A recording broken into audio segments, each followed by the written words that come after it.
Une situation dramatique, kafkaïenne, un enchaînement d'erreurs qui aboutit à la destruction du lien entre une mère et ses enfants. L'affaire Rachel est peut-être un cas limite. On va en parler ensemble, on va se poser la question. Mais quoi qu'il en soit, elle illustre cette ignorance dans laquelle nous sommes restés collectivement sur cette question de l'autisme. Alors, qu'en est-il aujourd'hui ? Qu'est-ce qu'on a mis en place pour mieux diagnostiquer l'autisme, pour éviter que ce type de situation ne se reproduise? Comment font les autres pays? Ce sont les questions que nous allons maintenant nous poser avec nos invités. D'abord, Marion Angelo Santo, bonjour. Bonjour. Vous êtes la réalisatrice de ce documentaire poignant que nous venons de voir. Vous nous donnerez d'ailleurs des nouvelles de Rachel. Face à vous, Claire Compagnon. Bonjour. Vous êtes déléguée interministérielle à la stratégie nationale pour l'autisme et les troubles du neurodéveloppement. Bonjour à vous, docteur Catherine Barthélémy. Vous êtes pédopsychiatre au CHRU de Tours, spécialiste des questions d'autisme. Et puis, bonjour à vous, Florent Chapelle, coprésident d'Autisme Info Service, un service tout nouveau d'information pour les parents. On va en dire un mot tout à l'heure, que vous avez créé avec l'acteur Samuel Le Bihan et vous-même père d'un enfant autiste. Alors tout d'abord, Marion Angelo Santo, vous êtes toujours évidemment en contact avec Rachel, avec qui vous avez passé beaucoup de temps pour ce documentaire. Peut-être nous donner de ses nouvelles. Comment va-t-elle aujourd'hui? Alors c'est un peu compliqué de répondre à cette question. À la fois Rachel, c'est comme un roseau, c'est-à-dire qu'elle plie mais elle ne rompt pas. Elle est très forte. Émotionnellement, elle fait face quand même à 4 ans bientôt de séparation avec ses enfants. À la fois, elle relève la tête parce qu'elle a repris un cursus de formation. Elle veut devenir auxiliaire de vie et je pense que ça lui ira très bien, la connaissant un peu. Par ailleurs, elle vit de grandes difficultés puisque là, devant l'état dégradé de ses enfants depuis quelques temps, en fait, les enfants maintenant vont extrêmement mal. L'aide sociale à l'enfance et le juge des enfants qui sont en charge de son dossier ont décidé de mettre fin aux visites qu'elle pouvait avoir à domicile et qu'elle avait chèrement gagnées en 3 ans et demi de placement. Et désormais, maintenant, elle les voit sous la surveillance perpétuelle d'éducateurs dans un centre dans lequel elle visite ses enfants. C'est ce qu'on voit à la fin du documentaire. D'une certaine manière, la situation s'est dégradée par rapport au léger progrès qu'il y avait eu à un moment. Hein. Très brutalement. Alors, il y a peut-être enfin, moi, en tout cas, il y a une coïncidence qui est assez frappante, c'est que c'est tout à fait concomitant du moment où on a cherché à contacter l'aide sociale à l'enfance pour recueillir des informations sur les raisons de ce placement, ou en tout cas sur les raisons... Vous pensez qu'ils se sont braqués? Écoutez, en tout cas, s'il s'agit d'une coïncidence, elle est vraiment frappante. Florent Chapelle, vous qui êtes très impliqué dans le milieu associatif et qui êtes vous-même père d'une petite fille autiste, j'imagine que vous réagissez aussi avec vos tripes quand vous voyez ça. Oui, d'autant que ce cas n'est pas isolé. Alors lui, il est assez extrême. Hein. On ne peut pas dire que ça se passe comme ça à chaque fois. Mais il y avait un joli papier dans Le Monde il y a quelques jours qui montrait à quel point beaucoup de familles étaient confrontées à ce genre de situation, de placement abusif, et comment les familles sont démunies. D'où un peu l'importance d'Autisme Info Service. Hein. On sera en capacité de répondre sur des questions un peu techniques, un peu juridiques, et d'aider les familles qui nous appelleront en disant « ça y est, je risque d'avoir un placement, que faire ?» Bon, dans les premières heures, après on ne sera jamais leur avocat, mais en tout cas on pourra dans les premières heures leur dire rapidement quoi faire, parce que parfois l'engrenage vient aussi d'une incompréhension du système. On n'est pas tous magistrats, hein, donc techniquement quand ça nous arrive, on perd un mois, on perd 2 mois, on prend parfois pas toujours le bon avocat, et puis c'est l'engrenage. On va donner d'ailleurs tout de suite le numéro qui a été, donc la plateforme a été lancée cette semaine.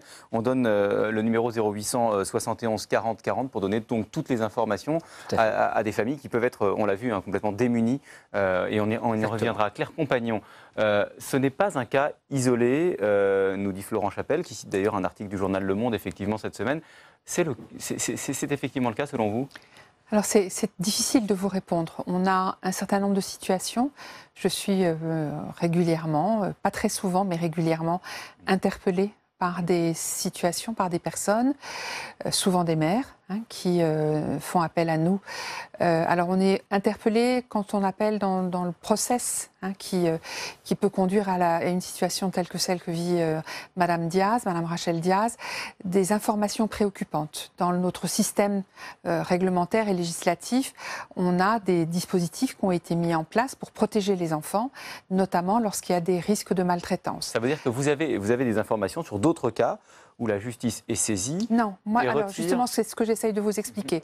On a des situations qui nous arrivent avant que la justice soit saisie. Et c'est ça qui est important, parce que nous avons un principe en France constitutionnel extrêmement important, qui est la séparation des pouvoirs. Donc moi, autorité représentant de l'administration, il m'est bien évidemment impossible d'intervenir lorsque la justice a rendu sa décision. Et c'est bien la difficulté auquel nous sommes confrontés avec la situation de Rachel, puisqu'il y a eu plusieurs décisions rendues par des magistrats en première instance et en cour d'appel. C'est terrible ce que vous nous dites. Ça veut dire que dès lors que la justice s'est prononcée, après, il n'y a plus rien à faire en se tournant vers les pouvoirs publics. Ce n'est pas ce que je dis. Ce n'est pas ce que je dis. Je dis juste qu'il y a une décision judiciaire de placement d'enfants qui a été prise. Et cette décision-là, elle doit être remise en cause, si elle doit être remise en cause, par les moyens de droit qui sont ceux que prévoit la loi, notamment des décisions, des contestations, des jugements, enfin, tout le processus juridictionnel habituel. C'est pour ça que je pense que c'est extrêmement important que nous soyons saisis de ces situations-là bien avant pour intervenir et notamment, et Catherine Barthélémy en parlera sûrement, pour éviter ce qu'on voit régulièrement, cette confusion entre les signes de l'autisme et ce qu'on peut interpréter comme des situations préoccupantes de relations des enfants avec leurs parents. Et c'est là que nous pouvons intervenir, avant la décision judiciaire, avant la décision administrative, pour dire... Attention, il y a une suspicion, il y a peut-être un autisme, et dans ces cas-là, mettons en place toutes les questions pour être sûr qu'on est bien dans une situation. Mais dans le cas précis de Rachel, vous nous dites en fait qu'il n'y a aujourd'hui rien à faire du côté, en tout cas. Alors, il y a à faire du côté du droit et du côté de la contestation, et ça appartient bien évidemment aux parents de ces enfants. Et puis nous, ce dont nous nous occupons aujourd'hui, c'est des conditions d'accueil et d'accompagnement de ces enfants et de prise en charge par rapport à leur autisme. Voilà. Catherine Barthélémy, ça a été souligné, il y a une confusion, c'est souligné dans le documentaire, vous venez d'en parler Claire Compagnon, il y a une confusion possible entre les signes de l'autisme et ceux de la maltraitance. Est-ce qu'on a progressé ces dernières années sur ce point-là pour distinguer les deux phénomènes ? Alors, il est vrai que le diagnostic d'autisme repose sur des observations cliniques de signes qui sont... peuvent paraître banales.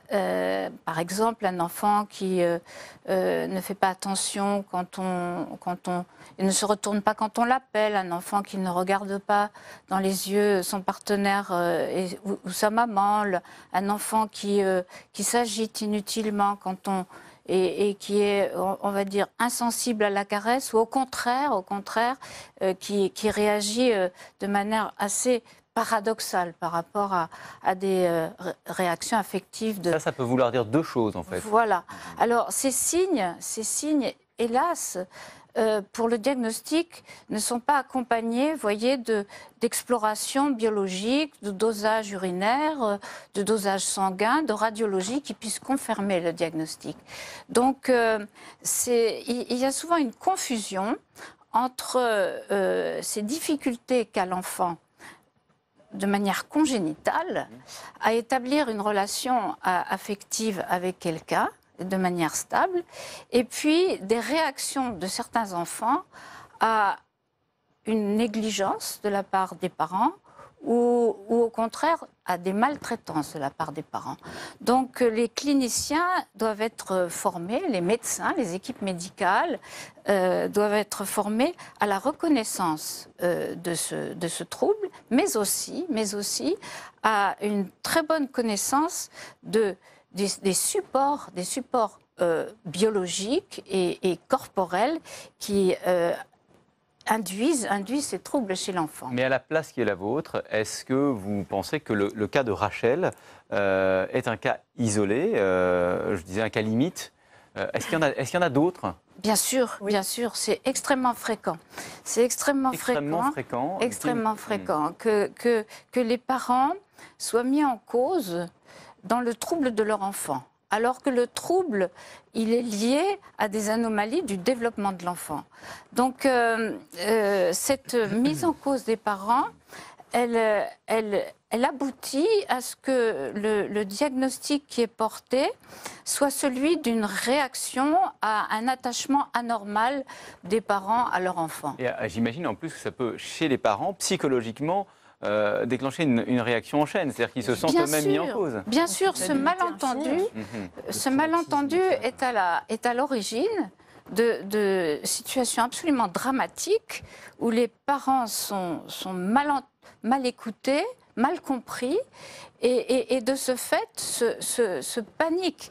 Et il y a une sorte de ce qu'on appelle de spirale pathologique qui fait que la famille se retrouve en situation critique. Mais par contre, encore une fois, à la place qui est à la vôtre, vous nous dites qu'il y en a beaucoup, mais est-ce qu'on a une idée du nombre de personnes qui sont concernées chaque année, Claire Compagnon? On n'a pas d'idée de ce nombre. On n'a absolument aucune idée de ce nombre. Moi, j'ai demandé dans les missions qui sont les miennes d'être tenue informée par les associations du champ de l'autisme de ces situations pour qu'on puisse essayer d'intervenir. Donc elles vous font remonter. Elles devraient me faire remonter. Elles le font peu. Donc toutes les explications sont possibles. Je pense qu'il y a aussi bien évidemment l'inquiétude des parents qui sont déjà confrontés aux services de protection de l'enfance et des services judiciaires et qui peuvent avoir des craintes d'informer une autorité administrative. Moi, je souhaite être informée de ces situations pour pouvoir prendre contact et intervenir le plus précocement possible dans ces situations. Mais comme le disait Catherine, on a un enjeu extraordinaire autour de cette question-là, qui est la question de la formation des professionnels. Et des professionnels de tous les champs, c'est-à-dire à la fois les magistrats, bien évidemment, mais bien évidemment aussi les professionnels qui interviennent auprès des enfants, dans les assistantes sociales, les éducateurs, les enseignants, et qui sont en capacité de faire cette confusion dont on parlait à l'instant. On va en parler, on va avoir le temps justement de parler de cette problématique de la formation. Juste un mot encore une fois sur ce qu'on vient de voir. On se rend compte qu'on est dans un système qui est un peu, j'allais dire, presque accusatoire et où effectivement il y a de très nombreuses familles qui peuvent du coup se retrouver dans une situation peut-être pas aussi grave, mais en tout cas du même type que celle de Rachel. Alors, Marion Régeau-Santo. Je me permets de m'exprimer parce que sur ce sujet, je le suis depuis 4 ans. Ça fait 4 ans que je suis Sophie Janois, là qu'on voit à l'image sur le plateau. Très précisément, elle est claire. Bon, c'est une avocate qui est spécialiste des questions d'autisme. Donc évidemment, il y a une forme de biais puisque la plupart tous les parents qui la contactent ont un enfant dans le champ de l'autisme, dans le spectre de l'autisme, pardon. Elle fait état d'un appel par semaine d'une famille de parents qui ont reçu une information préoccupante. Il y a 52 semaines dans une année. Donc elle reçoit une cinquantaine de clients. De clients, ou en tout cas de gens qui viennent d'être victimes d'une information préoccupante. Et elle accompagne 20 à 25 dossiers, voire 30, ça dépend des années, devant un juge des enfants. Ça veut dire qu'il y a des histoires qui se judiciarisent. Moi, c'est le seul chiffre dont je dispose, ce sont les dossiers de Sophie Janois. Tout simplement parce qu'elle est en audience. On est aux alentours du 2 avril. Elle a eu 8 audiences. Elle a eu 8 audiences depuis le début de l'année. Depuis que l'année a démarré, chez un juge des enfants. Oui. Voilà, tout simplement. Donc ça nous laisse quand même entendre qu'il y a un véritable phénomène autour de ces informations préoccupantes qui parfois ne dégénèrent pas. Et juste une petite précision, l'affaire Rachel, c'est un des premiers ratés en fait de Sophie Janois. Elle le reconnaît, c'est un véritable échec, mais on ne parle pas de tous les enfants qui évitent en fait de passer par le placement. Parce que parfois les familles obtiennent, enfin même souvent les familles obtiennent gain de cause. Elles obtiennent une AEMO, une assistance éducative en milieu ouvert, c'est-à-dire qu'il y a des travailleurs sociaux qui viennent pendant un certain nombre de mois chez eux, à leur domicile, pour voir comment en fait les parents se débrouillent, mais ces travailleurs sociaux aujourd'hui ne sont pas formés. De sorte à ce que quand ils viennent dans une famille, quelle aide apportent-ils? Si c'est une aide pour vérifier quelles est des problématiques éventuellement éducatives, on sait très bien que ce n'est pas pertinent dans l'aide des parents qui ont besoin d'avoir des accompagnements très spécifiques pour des enfants TSA. Donc on va avoir une AEMO, donc une assistance éducative en milieu ouvert, c'est-à-dire des gens qui viennent chez vous, mais qui vous apportent quoi comme aide concrètement dans les problématiques que vous rencontrez? Parce que c'est vrai que ce qu'on a tendance à oublier, c'est que les familles, elles viennent chercher de l'aide et elles se retrouvent, Florent Chapelle, en position d'accusé. Oui, exactement. La machine se retourne contre eux. Et même quand la machine commence à se mettre en place, parfois ils se disent ça va pas assez vite, on va a priori me donner de l'aide, mais moi j'ai besoin d'un psychologue, de ci, de ça, et on leur reproche après. Parce qu'effectivement, il y a une méconnaissance de tout le secteur. En fait, de toute façon, en France, il y a une méconnaissance de l'autisme. On avait fait un sondage à l'époque au collectif Autisme. En 2010, on avait interrogé 1 millier de Français et 1 millier de médecins sur la connaissance de l'autisme. Et à l'époque, 80% des Français ne savaient pas ce que c'était que l'autisme. Et 80% des médecins non seulement ne savaient pas, mais en plus estimaient qu'en France, il devait y avoir 1 millier d'autistes au maximum. C'était 90% des médecins disaient qu'il y en a 1 millier. Et pour certains d'entre eux, disaient que ça montait jusqu'à 2000. Mais en fait, il y en a 700 000. Donc en fait, on en voit tous les jours. Et à l'Éducation nationale, ils en voient tous les jours. Dans toutes les écoles, il y en a partout. Il y en a quasiment un par classe. Enfin, avec 1 sur 100, vous imaginez bien, il y en a partout. Dans toutes les écoles, il y en a. Et donc, ils devraient être habitués. Mais les psychologues scolaires voient ces enfants arriver avec plein de niveaux différents. Parce que l'autisme est avec des variétés de symptômes. Non, les symptômes sont tous un peu les mêmes, mais je veux dire avec des gravités assez différentes. Et donc, ils arrivent dans les classes, ils ont des soucis. Et la sanction, c'est votre enfant, vous ne faites pas ce qu'il faut. Donc oui, c'est une double peine. Ce que vous nous dites, et ça c'est vraiment important parce qu'on va essayer d'élargir au fait que maintenant, voilà, aux raisons qui ont rendu possible cette affaire Rachel, on entend, Claire Compagnon, il y a beaucoup d'enfants qui passent sous les radars. Il y a effectivement 600 000 à 700 000 personnes qui seraient autistes aujourd'hui dans notre pays, et la plupart s'ignorent. Alors il y a 700 000 personnes qui sont autistes dans notre pays, 600 000 adultes et 100 000 enfants. Et il y a de moins en moins, mais il reste encore des personnes qui n'ont pas connaissance ou qui l'ont de manière extrêmement tardive de leur diagnostic d'autisme. Donc c'est un des axes forts de la politique de ce gouvernement depuis 1 an, de mettre en place les conditions d'un diagnostic précoce de ces enfants. Et pour ça, on est en train de construire un certain nombre d'éléments, de briques, d'une certaine façon, pour permettre non seulement ce diagnostic, mais ce diagnostic tôt et de qualité. C'est très important, et là-dessus peut-être Catherine Barthélémy, de les diagnostiquer très tôt, les enfants. Ça change quelque chose ? Très tôt, dès que l'alerte est posée par la famille qui va voir son médecin, il faut que le médecin ou le professionnel de santé, vous voyez, de la petite enfance réagisse. Mais qu'est-ce que ça va changer en fait, qu'il soit pris en charge très tôt ? Ça va changer parce que l'enfant se développe à très grande vitesse pendant les 3 premières années. Son cerveau se développe à très grande vitesse. Il a une malléabilité, ce cerveau, qui fait que tout ce qui n'est pas disponible chez ces enfants autistes va pouvoir se mettre en route avec des aides spécifiques, ciblées sur des fonctions qui sont majeures pour la communication sociale et pour l'adaptation à l'environnement. Donc ce cerveau, s'il est exercé très tôt par des personnes qui connaissent bien les pratiques actuelles, mondialement, qui font consensus mondial, eh bien, ces enfants vont pouvoir progresser au mieux dans leur parcours. Tous les enfants ne vont pas progresser à la même vitesse, mais ces progrès, ils reposent sur des interventions précoces, ciblées et personnalisées. Vous faites référence peut-être... on est obligé malgré tout de le dire. Ce serait, je pense, un plateau raté si on ne parlait pas 2 minutes de ces vieilles lunes. La psychanalyse a régné en maître sur... Attendez, c'est très intéressant parce que justement, je voulais qu'on y vienne. Cette histoire du crocodile, moi je suis tombé des nues en voyant le documentaire à propos de cette méthode. On va regarder ensemble cette méthode qui semble un petit peu d'un autre âge, cette méthode dite du crocodile en peluche. Regardez. Il y a des recommandations avec plein de bilans standardisés qui existent et qui permettent de poser un diagnostic qui est fiable, et ils ne sont pas utilisés une seule fois lors de cette période d'évaluation à l'hôpital de jour.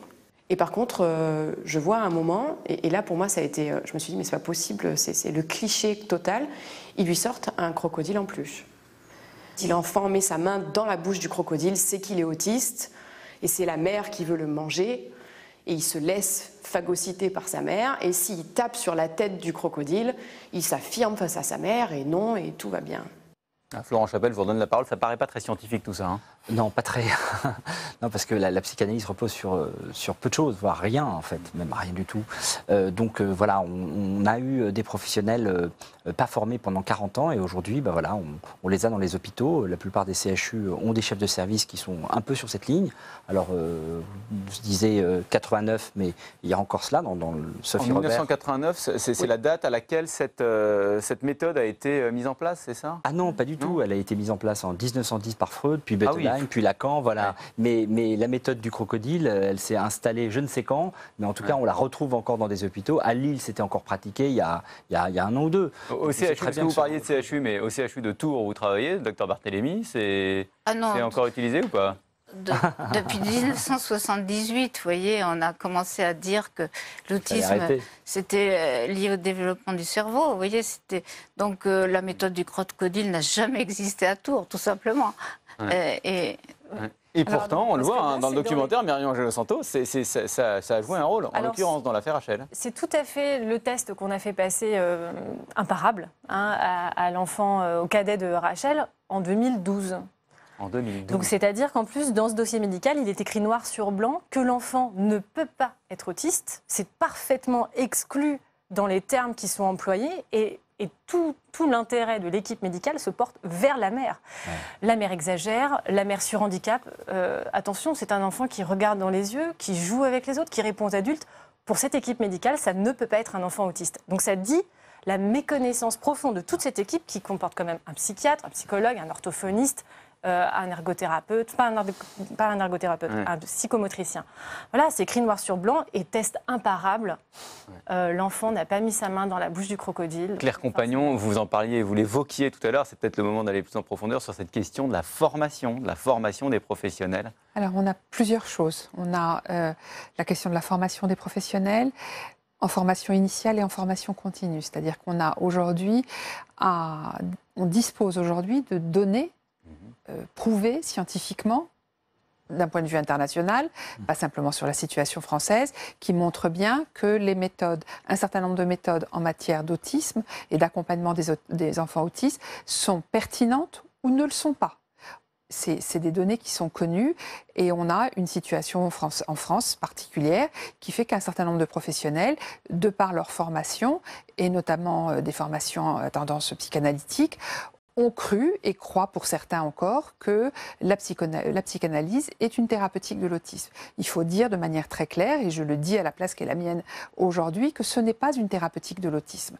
Voilà. Et donc, on a un travail de formation. C'est important parce qu'à travers vous, voilà, vous êtes délégué interministériel. C'est pour ça que je le dis aussi, vous le dites un certain nombre. Clairement, ce n'est pas une thérapeutique de l'autisme. Ce sont des données qui sont aujourd'hui, sur le plan scientifique, tout à fait certaines. Et donc, nous devons absolument proposer aux familles des méthodes d'intervention et d'accompagnement qui soient pertinentes sur le plan scientifique. Mais qu'est-ce que vous répondez? Parce que je suis sûr qu'il y a des gens qui vont regarder cette émission, qui vont dire, mais non, mais moi, ce test... en l'occurrence, je le trouve encore valable. Enfin, parce que manifestement, on est dans le domaine de la croyance. Alors, là. Moi, je vais prendre un exemple. On est face à une autre situation, à un autre trouble, à une autre pathologie. Prenons le cas du cancer.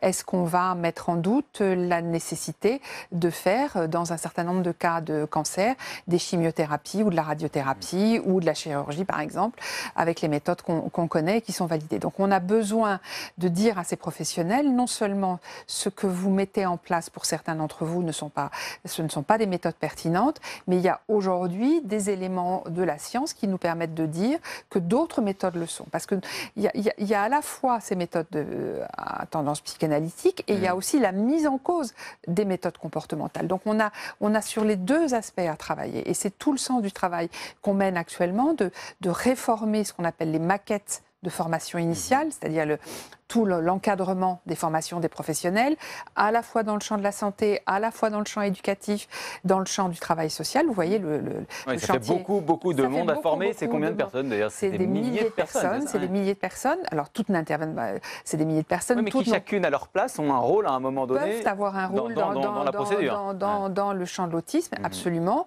Et puis on a aussi à faire évoluer les pratiques des professionnels qui sont aujourd'hui en fonction. C'est de la responsabilité responsabilité des institutions qui les font travailler. Donc l'information, voilà, toujours. Exactement.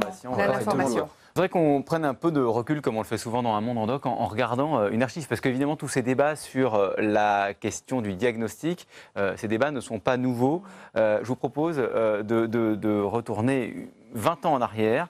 Nous sommes du côté de Toulouse. Et déjà à l'époque, on s'interrogeait sur la pertinence du diagnostic psychiatrique. Parmi ces enfants qui jouent en toute innocence, 4 pour 10 000 pourraient, d'ici l'âge de 4 ans, être reconnus autistiques. 4 pour 10 000, cela signifie 50 000 en France, l'un des pays industrialisés du globe où l'on continue à colporter quelques contre-vérités. 1.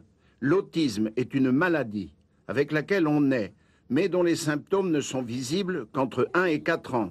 C'est un trouble du développement, un déficit. Ici naît la confusion entre maladie psychiatrique ou bizarrerie du comportement psychologique. 2.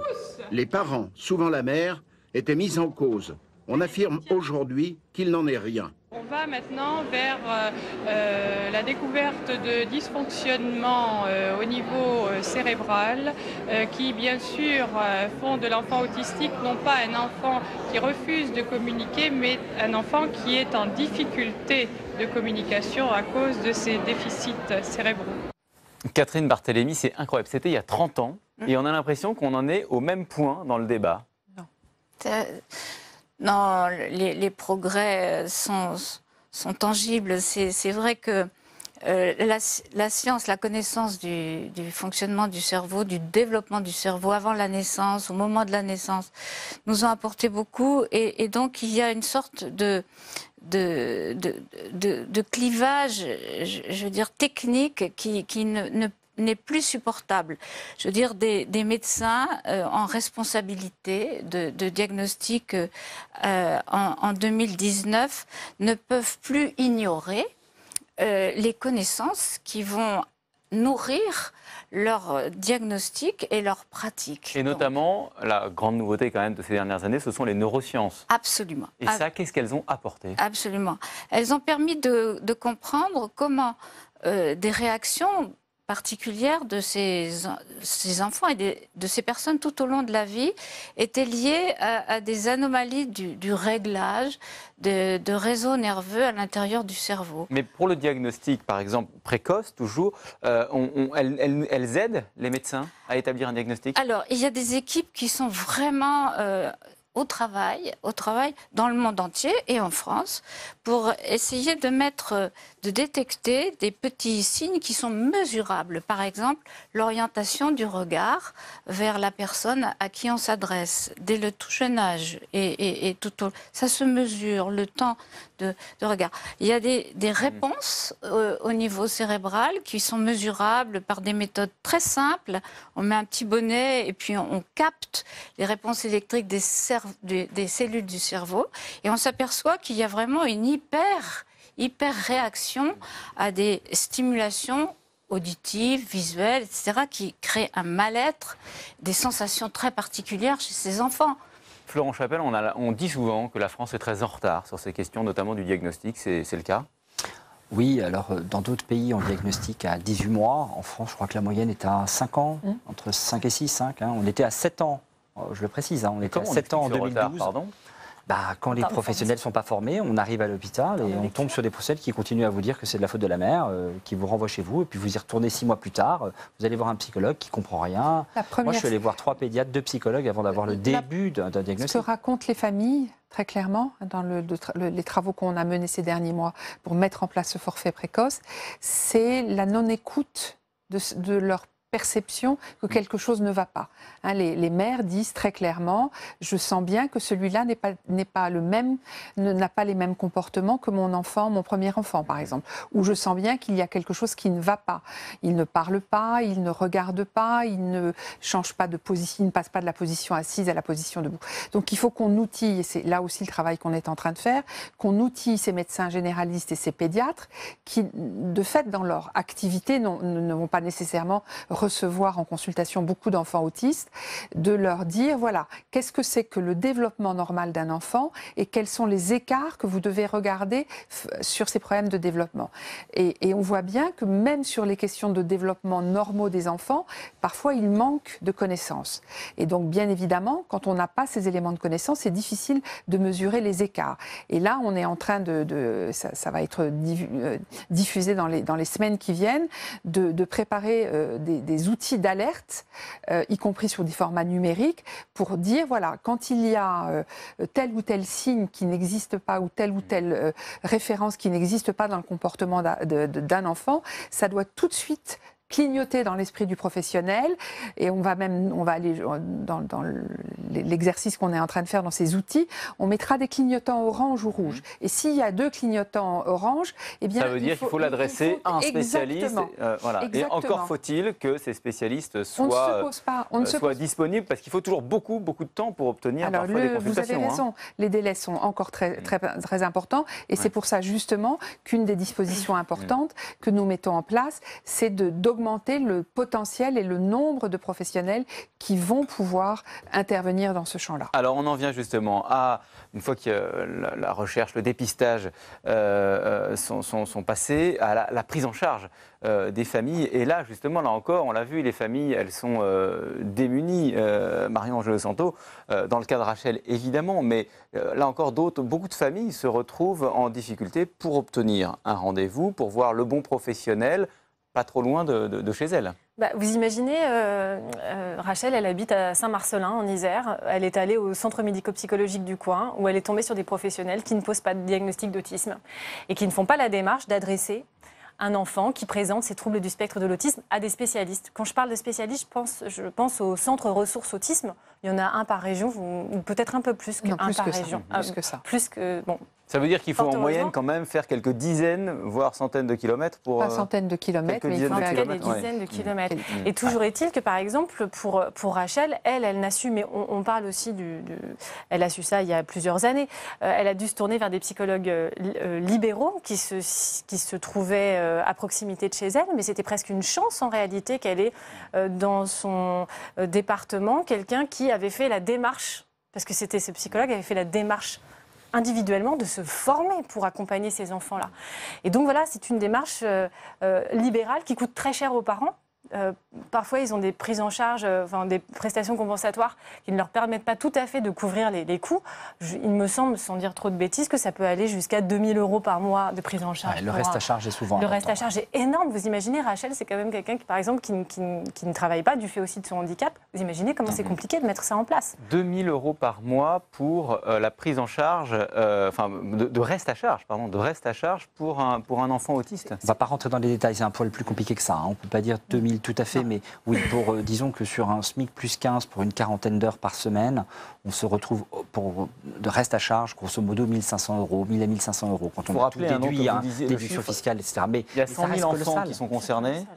Alors, aujourd'hui, il y a 100 000 enfants qui sont autistes. C'est des estimations, mais c'est des estimations qui ont un grand caractère de certitude. Ces enfants, ils sont accompagnés. Alors, il y a plusieurs types d'accompagnement de ces enfants. Il n'y a pas un modèle unique selon les difficultés et le besoin d'accompagnement de ces enfants. Cet accompagnement peut être variable. Il y a des enfants qui sont aujourd'hui pris en charge dans des institutions spécialisées, soit de jour, soit à temps plein. Il y a des enfants qui sont à l'école, et heureusement, et dans l'école ordinaire, et qui sont là accompagnés par les dispositifs de scolarisation. Ça représente combien d'enfants? C'est à peu près 30 000, 40 000? Plus que ça, plus de 50 000. Plus de 50 000 enfants, oui, d'accord. Qui sont à l'école, scolarisés dans une école. Qui sont scolarisés à l'école ou dans des unités d'enseignement, ce qu'on appelle des unités d'enseignement externalisées, qui dépendent, qui sont rattachées à des professionnels. Parce que ce qui est important de savoir, c'est que ces enfants, ils ont besoin d'un accompagnement à la fois pour faire des apprentissages scolaires, mais ils ont aussi besoin d'être aidés sur les problèmes de communication, de socialisation, et donc il faut des personnels supplémentaires qui aident et soutiennent les enseignants et ces enfants. Là-dessus, peut-être vous vouliez réagir, Marie-Angèle Santo. Quand on parle de scolarisation d'enfants autistes, on parle de quoi précisément? Parce qu'il y a aussi des enfants qui sont considérés comme étant scolarisés et qui font 1 heure d'école par semaine. C'est vrai. Alors c'est vrai que vous avez raison, il faut prendre deux choses en compte.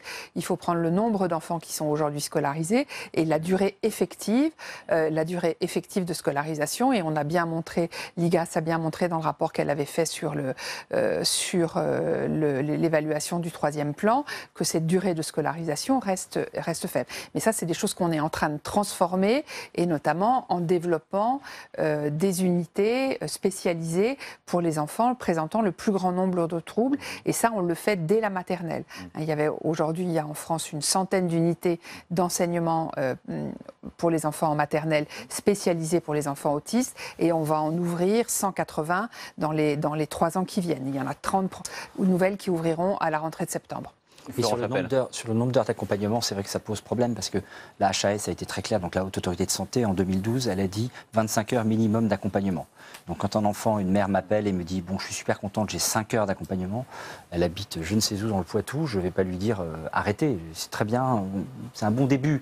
Je l'encourage à continuer, je lui dis « mais il va falloir faire plus ». Elle me dit « je ne peux pas ». Et c'est là où il va falloir qu'on déploie nos ailes pour essayer d'arriver à trouver des moyens d'organiser les choses autour d'elle, parce qu'elle a besoin de 25 minimum. Moi, mon fils, c'était 40 heures. Une des mesures très fortes qu'on a une mesure très forte qu'on vient de mettre en place et qui sera effective en juin prochain, c'est la solvabilisation des familles pour le parcours de diagnostic et d'intervention précoce, où on va financer les ergothérapeutes, les psychomotriciens et les psychologues qui interviennent à la fois pour le bilan et pour l'intervention précoce des enfants entre 0 et 7 ans. Ça, c'est pour donc le repérage. C'est le repérage et l'intervention précoce. Voilà. On est obligé de s'arrêter. En tout cas, merci infiniment à tous les 4 d'avoir été sur ce plateau, sur ce sujet évidemment mal connu. Merci de nous avoir éclairés. Je rappelle quelques ouvrages. D'abord le vôtre, Claire Barthélémy, améliorer la qualité de vie, Catherine Barthélémy, pardon, améliorer la qualité de vie des personnes autistes, aux éditions d'Uno. C'était avec Bernadette Roger et Ghislain Magerotte. Florent Chapelle, Autisme, la grande enquête, c'était paru en 2016 aux éditions Les Arènes. Je rappelle bien sûr le numéro qui vient d'être mis en place, Autisme Info Service pour les familles qui ont besoin d'informations. Et le site. Et le site, bien sûr. Autisme Info Service. Au singulier.fr. Il est ouvert, allez-y. Au moindre doute, n'hésitez pas. Et le numéro, il s'affiche 0800 71 40 40. Merci à tous les 4. Public Sénat, avec le soutien de l'Institut national de l'audiovisuel, vous a présenté Un monde en doc.